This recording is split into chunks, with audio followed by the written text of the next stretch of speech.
Hello everyone, and welcome to my Days of Our Lives official. I hope everyone is having a wonderful day. Before we begin, please hit the subscribe button and give this video a thumbs up. Brady was about to leave the police station when Sarah intervened. She acknowledged that she needed to say something, which is why she had been waiting for him. When Kristen called Brady to congratulate him on his release and ask whether he wanted to see Rachel, their conversation was briefly cut off. After accepting the offer with pleasure, Brady hung up the phone and sat down with Sarah. Sarah expressed her regret for the events involving Fiona and Brady's apprehension. Although Brady was relieved he was not the cause of the disaster, he thought he might have been in a different situation. He pledged that the last several weeks had been a wake-up call for him, but he still felt bad about drinking.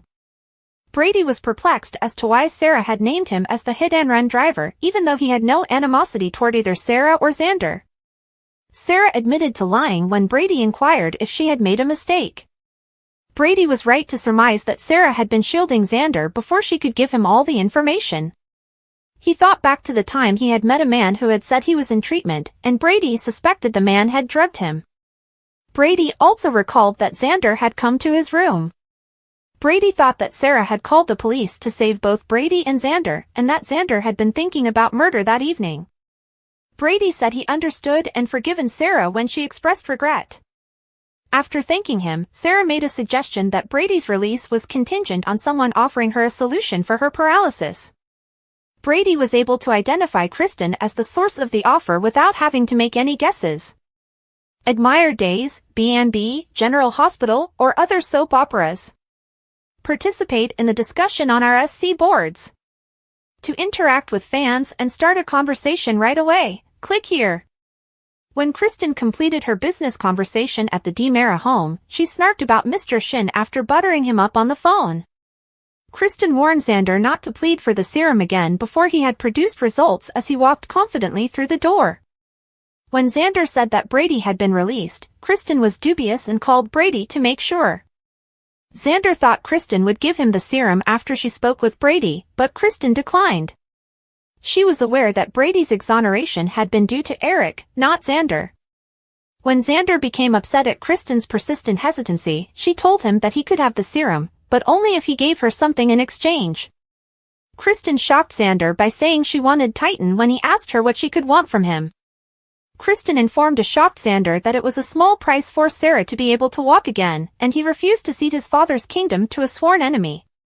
Xander attempted to argue that Kristen already owned her family business, but Kristen was afraid that if she didn't bring in a significant profit for the business, the board may turn against her. Kristen clarified that due to the lengthy clinical trial process, Rolf's serum would not benefit DiMera Enterprises in the near future. She maintained that taking over Titan would guarantee her position as CEO. Additionally, Kristen snapped at Xander's frantic proposal that he purchase a replacement automobile for her to give to Brady in its place. Xander, Paul Telfer, had a new proposal from Kristen, Stacey Hayduke. Xander, Paul Telfer, had a new proposal from Kristen, Stacey Hayduke. Brady paid Kristen a visit after she sent Xander out with a big decision to make. He was curious as to whether Kristen still planned to administer the serum to Sarah. With a smile, Kristen confirmed that she and Xander had been planning all along. Xander later reached the Kiriakis' estate, his home. When he spotted Sarah, his spirits momentarily improved, and they shared an embrace. After giving Xander an update on her appointment with Brady, Sarah reassured him that their conversation had gone well. Xander wishes his visit to Kristen had gone more smoothly. When Xander reluctantly acknowledged that Kristen's requirements had altered, Sarah became perplexed. Xander groaned and glanced up at Victor's photo when Sarah pressed him about what Kristen had requested. "Just my family's legacy," he said glumly. Marlena informed Kayla that Brady had been released from the hospital. When Marlena saw that Kayla appeared preoccupied with her phone, Kayla clarified that Steve had traveled to Paris in order to prevent Chad from being married to Abigail. Then, to Marlena's surprise, Kayla revealed that the person they had assumed to be Abigail was actually a fraud. As Kayla related the tale of Steve's discovery, Marlena listened with empathy. In addition to apologizing for interrupting, Kayla inquired about Brady with Marlena. Brady's whole family, including John, who had left town on a trip with his father, was content, according to Marlena. Kristen was Marlena's primary concern, and she expressed her worries over her attempts to win Brady's favor again. As Kayla and Marlena worried about how the discovery might affect Abigail's family, Marlena brought up the subject of Abigail once more. Marlena mentioned that Abigail's flat was where John had been discovered bound. She still hoped for answers to the mysterious circumstances surrounding John's kidnapping after his visit to Katharina's tomb. When Steve hit Mark in the head in Paris, Mark fell to the ground. Chad was astonished and sought explanations. Steve apologized but clarified that Abigail was not the lady Chad had recently married. Steve told Chad that Mark had interfered with the DNA test while Abigail attempted to wake him up. Chad questioned Abigail about the veracity of the charge. With tears in her eyes, she turned to face him and affirmed that she was not Abigail. Steve attempted to console Chad as he became upset upon realizing that Abigail was indeed dead.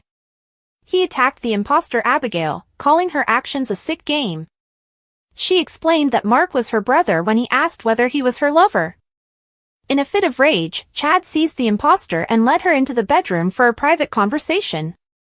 As JJ came in, Steve restrained a still unconscious Mark. The image astonished JJ, who knew that Mark was the man who had been speaking to Holly. The doctor had been moonlighting as Chad's would-be assassin. Steve told JJ was shocked by the revelation, and Steve had to inform him that the woman in the next room was not his sister when he inquired about her location. As he processed the news, JJ started crying and feared telling his father.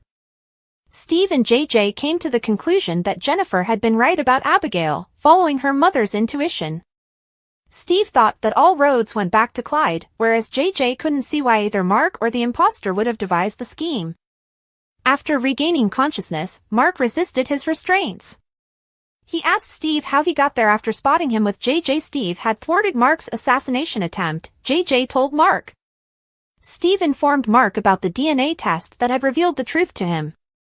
Steve informed Mark that Chad had taken his sister into the other room while he searched for her. Steve said, "I feel like the marriage is doomed." The fake Abigail told Chad that neither she nor Mark had wanted to be involved in the scheme once they were alone in the bedroom. Chad questioned whether Clyde had paid her to lie when she accused him of being responsible for their behavior. The imposter was adamant that Clyde had been her driving force, not money.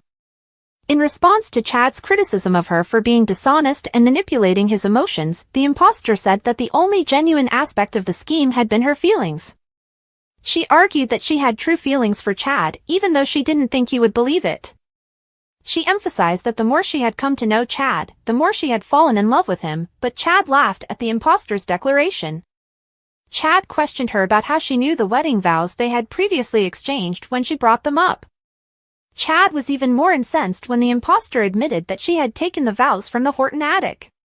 Following the imposter's defense that her acts had never been malicious, Chad angrily retorted that the definition of malicious had been giving him hope that he had regained the love of his life and then forcing him to endure the agony of her loss once more. The imposter wept with regret.